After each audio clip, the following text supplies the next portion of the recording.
Cake on the mic, cake on the mic, cake on the mic, cake on the mic. People, this the intro. Talk bad about my team, you must be a clown. This is Keek on the mic, so you know you better bear down. Bear down. Hey, what's going on, Bears fans? We are back and ready for Week 6 against the Minnesota Vikings, and once again, I am joined by my special guest, Isaiah Frey. How you doing, Isaiah? Good. How you doing? Doing good. The Bears got their first win, and we said before we started the recording of this podcast, we don't know if we should be happy or we should be kind of bummed out because, it affects draft positioning, not too much. The Bears are still 1-4, but all in all, it felt good to win, especially the way that they played as a football team, offensively, defensively. Everyone played very well in the win against the Commanders. So give me your initial reaction to the Chicago Bears' first win on Thursday Night Football against the Commanders. It was a good win. Commanders are not a bad team. They're this year, so that's not like they went out there and beat the Denver Broncos. Commanders a win you can hang your hat on. So good to see them go out there and play hard and come out with the W. And, for me, Isaiah, of course, Justin Fields played absolute lights out. DJ Moore, 8 catches, 230 yards, and a touchdown. But what really surprised me the most was, first of all, the Chicago Bears defense finally getting pressure, especially on Sam Howell. They had 5 sacks on the night. They actually had a couple of turnovers. There was one part in the game where I was like, what are we watching here? This is definitely not the same Chicago Bears defense. So kudos to Matt Eberflus for finally dialing up some blitzes there to get to the quarterback. Yeah, definitely. He definitely brought some more 5-man pressures this game, and he allowed the D linemen to get a little bit more one-on-ones, which is good for them. They're kind of a young group they're still trying to learn. So anytime they get a one-on-one win, that's a good win. Yeah, absolutely. And another, huge shout out to the Chicago Bears football team in that win was the offensive line. Obviously, they got Tevin Jenkins back, and he looked absolutely outstanding.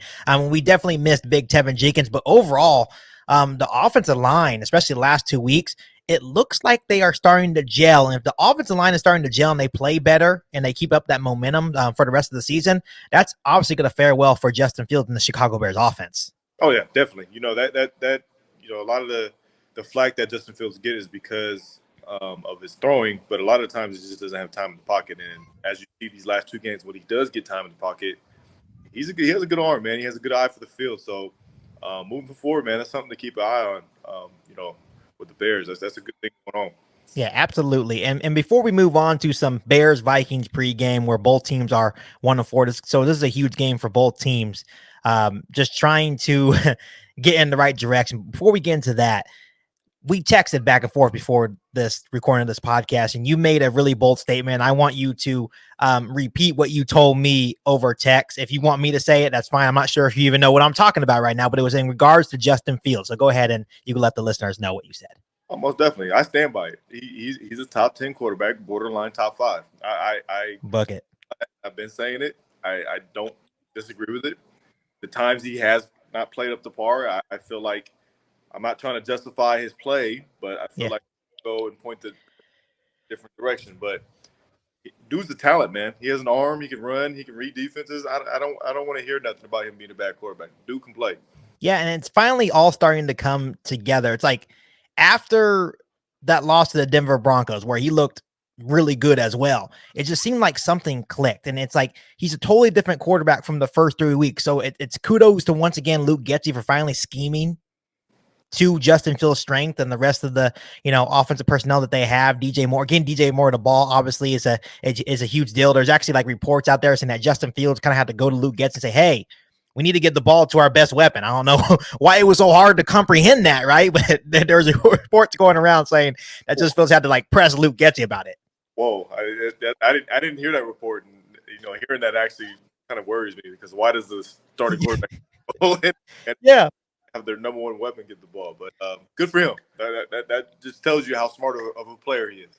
Yeah, and it's like even when you look at the tape of these last 2 games, Justin Fields is doing things that he wasn't doing in the first 3 weeks.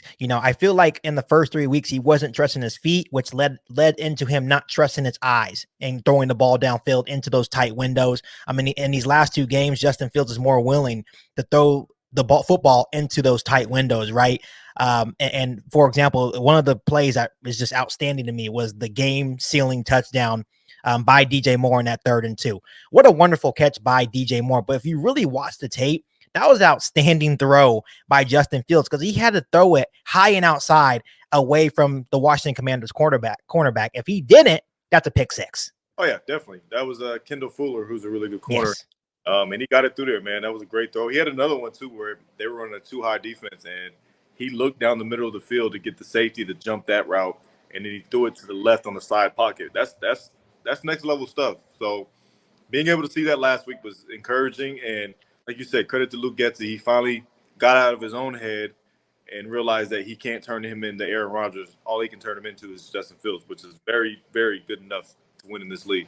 Yeah, I definitely agree, Isaiah. And Bears fans, I want to remind you that besides me and a couple other Bears YouTubers, Isaiah has been a huge fan and a supporter of Justin Fields since day one. This is not him just talking out of his ass right now. And obviously, we now have stats to back up Justin Fields' play. It's not like we're just saying, oh, Justin Fields is still a really good quarterback and he's still playing like he did in weeks 1 through 3. Justin Fields is showing on the football field that he is an improving player and is only continuing to get better. And I don't want to hear to talk about, he played the Denver Broncos or he played the Washington Commanders. The Washington Commanders have one of the best defensive lines in football, and they still performed at a very high level. So kudos to Justin Fields. But my question to you, Isaiah, is what's next for Justin Fields? What are you looking at in terms of Justin Fields' growth and development for the rest of the season after these last 2 weeks? I think with him is just to be consistent in how he's playing these last 2 games. If you stay consistent and play the way you played, that tag I gave him earlier, man, that remains on him. And, he just needs to be able to put it together every single game like this because he's capable of doing it. And it's up to him and Luke Getsy to kind of keep that train rolling. Yeah, and the good news, Isaiah, and I agree with everything that you're saying, but the good news for Justin Fields is that now the next matchup against the 1-4 Minnesota Vikings, where they have a really good offense. Obviously, the big news going into this game is Justin Jefferson was put on IR, so he will be out for the next 4 weeks, including this matchup against the Chicago Bears, which is a huge deal that can't go unnoticed, that they're going to be missing a huge piece of their offense. But when I'm looking at this football game, I'm looking at another opportunity for Justin Fields and the Chicago Bears offense to continue their offensive success, because the Minnesota Vikings defense has been a weak point of that football team. Right. They have. And, that kind of shows, in their record. Kirk Cousins isn't playing bad right now. No.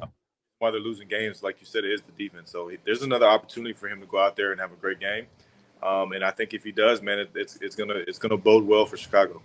Yeah, and Isaiah, I talked about the impact of Justin Jefferson and him being out. How big of a deal is that going into this game and just the next 3 games for the Minnesota Vikings not having a guy like Justin Jefferson out there? Oh, that's huge. He's a phenomenal player, as we all know. Can really argue. I don't even know if you need to argue. He might be the number 1 in the league right now. So anytime you lose a guy like that caliber, your offense is going to take a dip. The only thing that makes it difficult for Chicago is that when he's on the field, you kind of know what they're trying to do. Yeah. So when he's not on the field, they're going to be able to kind of disguise and hide their, what they're exactly trying to get done. So that'll be the only thing that's going to make it a little hard for them. But, having Justin Jefferson on the sideline is definitely going to bode well for Chicago. Yeah, it's a huge loss for the Minnesota Vikings offense, but like you mentioned already, Kirk Cousins has been playing once again at a really high level in the NFL this season. And a funny note that I wanted to bring up in this podcast is that Justin Jefferson is like 34%. I think that's the exact number, 34% of the Minnesota Vikings offense. So that's almost half of their offense gone now, right? But they still have a very talented group. They still have TJ Hawkinson, Jordan Addison, KJ Osborne has been a mainstay there in Minnesota as well. So this is a team that you still have to go in there and prepare for. I think Matt Eberflus made a comment saying, now we can play something like basic defense because now Justin Jefferson's out there. Don't go do that, because if you do that, they will still torch you. Yeah, I don't know. I'm hoping he's saying that for smoke screens. Yeah. Can't do that with Kirk Cousins because Kirk Cousins is a good quarterback. So I hope that was just to throw that out there for them to have something to talk about. Yeah, absolutely. And, obviously they're missing Justin Jefferson. He's going to be out for the Sunday's matchup, but the Bears are also really hurting on their end as well. Honestly, Khalil Herbert had an ankle injury during the win against the Washington Commanders. He will be out. Roshan Johnson will be in concussion protocol. I don't think he is going to play. So that means Deontay Foreman will probably be running back one for the Chicago Bears. So he will finally get his opportunity, which I really like what the Deontay Foreman brings to this football team. He's a different type of runner compared to Khalil Herbert. And Roshan Johnson. So excited for his opportunity as well. I think Cole Kmet has been dealing with a hamstring injury. He should be good to go. But the big news for the Chicago Bears is that they should be getting some of their secondary pieces back. Jalen Johnson said he's good to go. Eddie Jackson looked like he's going to come back from his, I believe, ankle or foot injury. And then the big one also is Kyler Gordon. So the Bears are getting healthy at the right time with a couple of winnable games coming up. But what is the biggest, when I list the injury report to you, what is the big one for you there? I think honestly, having Kyler Gordon back is going to help them because he mans that slot for them. They're not bad on the outside, but there's a glaring need spot right now because it's just that those come with the reps. Those guys may later down in their career may be well playing in the slot, but you need a guy that's had reps in that position, and right. Kyler, that guy. So I think him coming back is really going to help the defense a lot. Yeah, absolutely. I totally agree. And I think the good thing for the Chicago Bears is that they've had some of these young corners step up. I believe it's Terrell Lewis has stepped up in a big way, had a huge game for the Chicago Bears last week. Greg Stroman Jr. stepped up in a big way. And I think there's some positives to take from there because, of course, you want your main guys back in Jalen Johnson, Kyler Gordon, but it's good that those other guys got reps because now you know that you have valuable depth as well, right? So it was good to see those guys shine last week in the Chicago Bears Thursday Night Football win over the Washington Commanders. But Isaiah, like I said last week, I'm not worried about X factors anymore. Key matchups. The Chicago Bears are still 1-4, but they have a winnable game in front of them. So let's get right into it. Give me 3 keys to a Chicago Bears win here. Continue the offensive train. I think if they stay on track like they have the last 2 games, I think it's going to bode well for them. Continue to get pressure.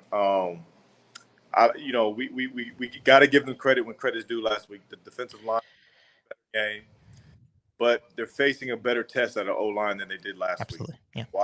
Washington's O-line wasn't something to brag about. So I would hope that the confidence that they gained from last game kind of transfers over to this week and they continue to play well.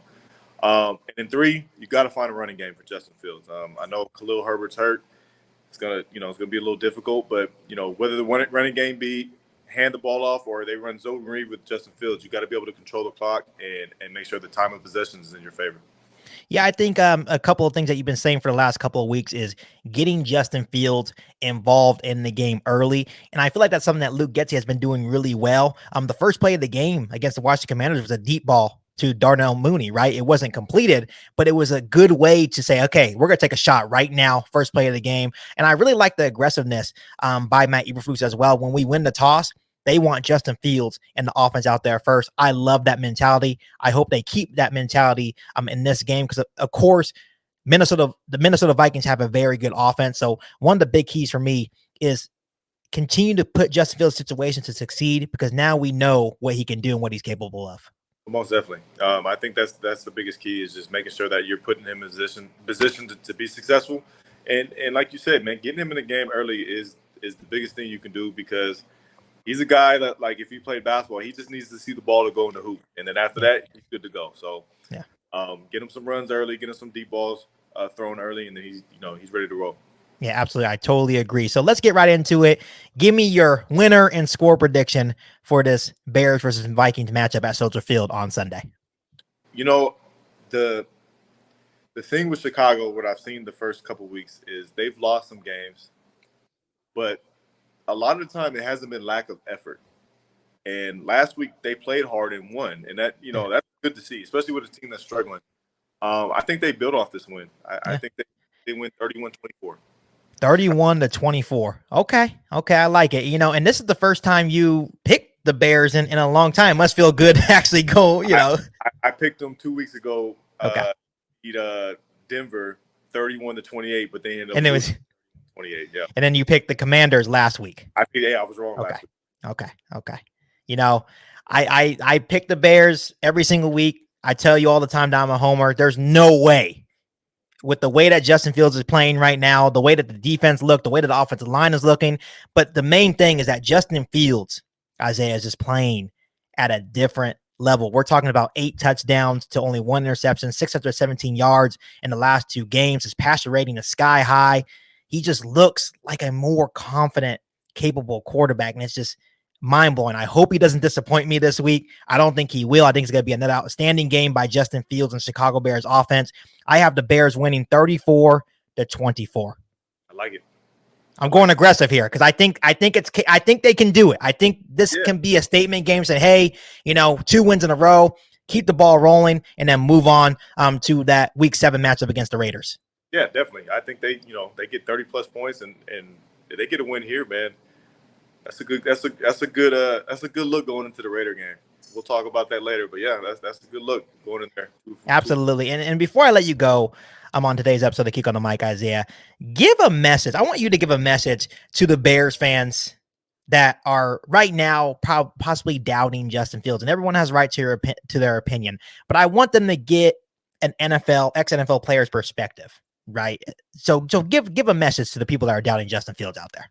You can be upset about the season. You could be upset about the coaching. You could be upset about anything else that goes around the team because I get it, as a fan and even as a player, you want to have those W's. But you cannot be upset at the quarterback that you have playing for your team right now because the grass isn't always greener. You're not, you know what I mean? Like this dude is a legit player. And I see guys that are on here, saying, oh, if we get the number 1 and number 2 pick, we should get Caleb Williams and we should get Marvin Harrison Jr. Well, no, the quarterback's not the issue with the team. There's a lot of other issues that need to be. So I like Marvin Harrison Jr. Why don't you go get the lineman to help you get some pressure?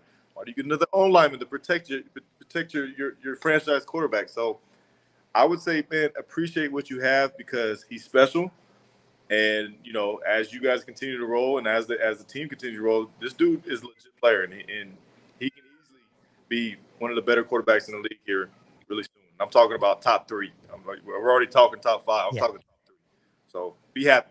I love the energy you came with today, Isaiah. You came on a mission to say, hey, Justin Fields is a top 10 quarterback right now. Yeah, because it bothers me. I hear this all the time, and it's never former players. If you hear former players talk about them, they all say the same thing. They see what I see. They're just like, this dude can play.